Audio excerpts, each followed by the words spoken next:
Garden রিচে বহুতল বিপর্যয়ের 5 দিনের মাথায় আরও এক মৃতদেহ উদ্ধার। এই নিয়ে দুর্ঘটনায় মৃতের সংখ্যা বেড়ে 11। আজ ভোরে দেহ উদ্ধার করেছে পুরসভার টিম ও বিপর্যয় মোকাবেলা বাহিনী। এ বিষয়ে বিস্তারিত জানবো, কথা বলে নেব আমাদের প্রতিনিধি পার্থ প্রতিম ঘোষের সঙ্গে। পার্থ, 5 দিনের মাথায় যে মৃতদেহ উদ্ধার হলো তার সম্পর্কে কি জানতে পারছো?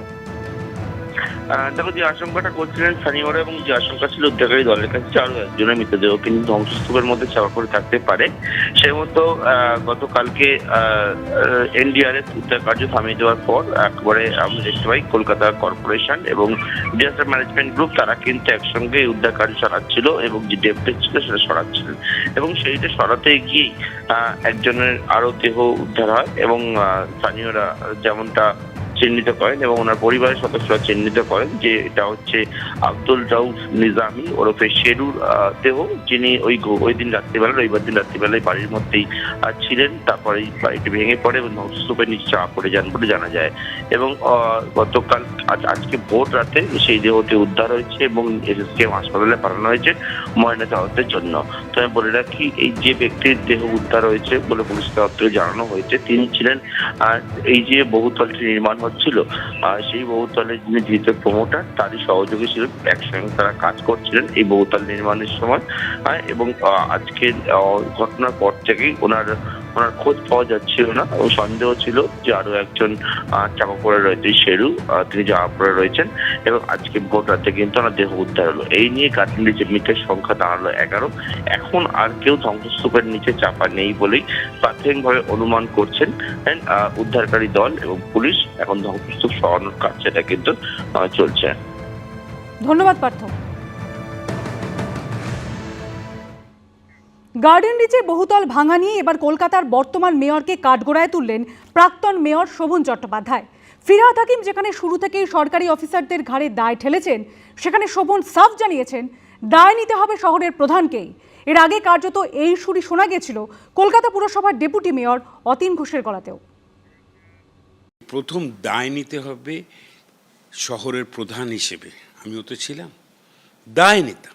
শহরের প্রধান সেই জায়গায় দাঁড়িয়ে ফিরহাদ হাকিম আজকে ওখানে মেয়র রয়েছেন, কাকতালীয়ভাবে আমিও থাকতে পারতাম। এই দায় নিতে কিন্তু আমি দ্বিধাগ্রস্ত হতাম না। গার্ডেন রিচে নির্মীয়মান বহুতল ভাঙার পর থেকে ফিরহাদ হাকিম বারবার পুরসভার বিল্ডিং বিভাগের ঘাড়ে দায় চাপিয়েছেন। বিল্ডিং ডিপার্টমেন্ট যাদের আধিকারিক, যারা মাইনে পায়, তাদের দেখার কথা, তাদের আমরা অলরেডি শোকজ করেছি। বুধবারও বিল্ডিং বিভাগের বৈঠকে সংশ্লিষ্ট 15 নম্বর বোর্ডের এক সাব অ্যাসিস্ট্যান্ট ইঞ্জিনিয়ারকে দাঁড় করিয়ে ধমক দেন মেয়র। সূত্রের খবর, তিনি বলেন, হয় আপনি অপদার্থ, না হয় আপনি চোর। আপনার ভুলের জন্যই এতগুলো প্রাণ গেল। পাশের আইনি বাড়িকে নোটিশ দেখতে পেলেন না বেআইনি নির্মাণ। মেয়র ববি হাকিমের এই দায় ঝাড়ার চেষ্টার তীব্র সমালোচনা করেছেন প্রাক্তন মেয়র শোভন চট্টোপাধ্যায়। এখানে দুটো, একটা এসি আর অ্যাসিস্ট্যান্ট ইঞ্জিনিয়ারকে কন্ডেম করতে গেলে না এই ভিতটা নড়ে যাবে। আমি তো অন্তত মনে করতাম আগে দায় নিতাম। যদি মনে করতাম আমি এসেই বা অ্যাসিস্ট্যান্ট ইঞ্জিনিয়ার বা চিফ ইঞ্জিনিয়ারের কাছে দায় চাপাবো, তাহলে এই চিফ ইঞ্জিনিয়ার তো আমার অ্যাপয়েন্টেড, তাহলে আমি আমার দায়িত্ব এড়িয়ে যাই কি করে? সেখানে কিন্তু মুখ্যমন্ত্রী তার অফিসারের পাশে দাঁড়িয়েছিলেন।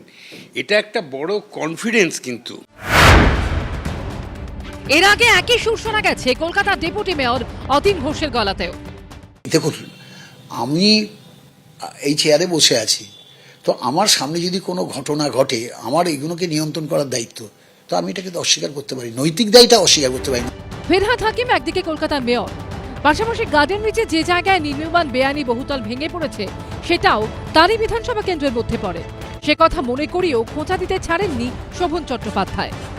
তো এই ঘটনা ইনসিডেন্টালি যেখানে ঘটেছে, সেই ঘটনাটা বিধানসভা কেন্দ্র হিসেবে ফিরহাদ হাকিমের, রাজ্যের পৌরমন্ত্রী ফিরহাদ হাকিম, কলকাতার মেয়র ফিরহাদ হাকিম, সেখানটায় দাঁড়িয়ে দায় দায়িত্ব নিয়ে যে ঘটনা ঘটেছে সেই ঘটনার সম্পূর্ণ দায় নিয়ে ভবিষ্যতের যাতে এই ঘটনা না ঘটে তার জন্য পদক্ষেপ করবার জায়গাটা একান্ত প্রয়োজন।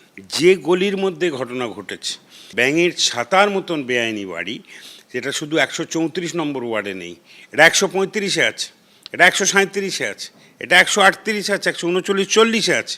বিভিন্ন জায়গায় বাড়ি ভাঙা যে দরকার, আমরা বারবার বাড়ি ভাঙার কথা বলছি। এখানে একজন কলকাতা কর্পোরেশনে এসেই assistant engineer, even Kolkata municipal কর্পোরেশনের কমিশনার বা চিফ ইঞ্জিনিয়ার পর্যন্ত এখানে ওই ফ্রিভাবে গিয়ে একটা অ্যাকশন নিতে পারবেন না। প্রপার প্রোটেকশন, এবং সেই প্রোটেকশন অ্যাসিওর করবে কে? আমি যদি মেয়র থাকতাম, আমাকে সেই প্রোটেকশন অ্যাসিওর করাতে হবে এবং সেই প্রোটেকশন ইমপ্লিমেন্ট করতে হবে। শোভন চট্টোপাধ্যায় মেয়র পদে ইস্তফা দেওয়ার পর কলকাতা মেয়র হয়েছিলেন ববি হাকিম। এবার গার্ডেন রিচ কাণ্ডের পর পূর্বসূরি সেই শোভনেরই নিশানায় ববি। কৃষ্ণেন্দু অধিকারী রিপোর্ট, এবিপি আনন্দ, কলকাতা।